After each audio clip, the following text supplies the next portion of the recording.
Tatlong number cakes naman tayo for today's video. Mga mi, tara na G!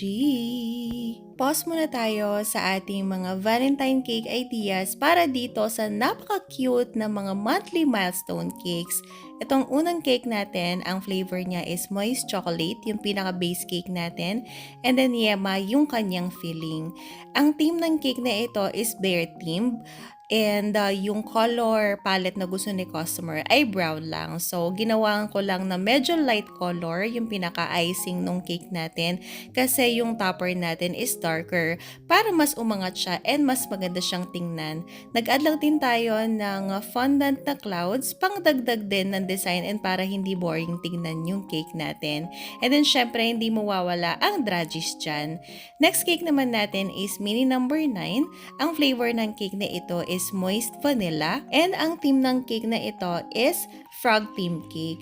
Si Mami Suki, para dito sa baby Suki natin, ang lagi niyang ino-order every month is iba't ibang animals. Kaya itong 9th month ni baby, frog naman yung naisip niya. Normally, hindi siya nagsasend ng mga design sa akin, hindi rin siya nagbibigay ng color palette.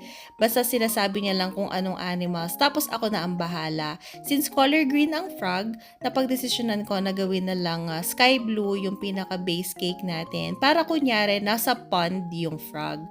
And para mas umangat din yung frog na topper natin kasi yun yung pinaka-theme nung kanyang monthly milestone. Mano-mano natin ginawa ito dahil wala tayong molder para sa ganyan and then naglagay din tayo ng ganitong plant pangdagdag na rin ng details sa cake natin. Itong last cake natin is large number 9 na cake. Laging in-order ni customer is large size para sa kanyang baby. And then ang flavor ng cake na ito is mocha moist. Yun yung pinaka-base cake natin. And then yung filling niya is chocolate. Syempre ang gamit natin dyan ay ang chocolate fudge icing ng ACC. Napakasarap kasi nun mga mimo ko. Premium na premium ang lasa niya. Kaya bet na bet talaga ito ng mga customer ko. Ang theme naman ng cake na ito is color orange with butterfly na details. So, ang ginawa natin is iisang color lang para dito sa icing natin at gumamit tayo ng dalawang piping tip.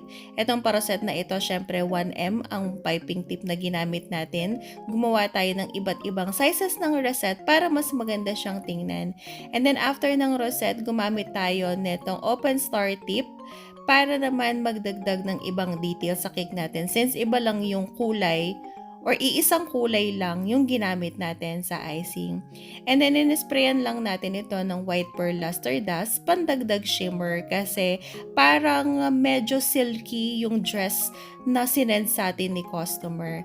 And then, gumamit tayo ng color white na butterfly topper. Aside from that, naglagay din tayo ng fondant na butterfly and then white dragis. At ito na ang final result!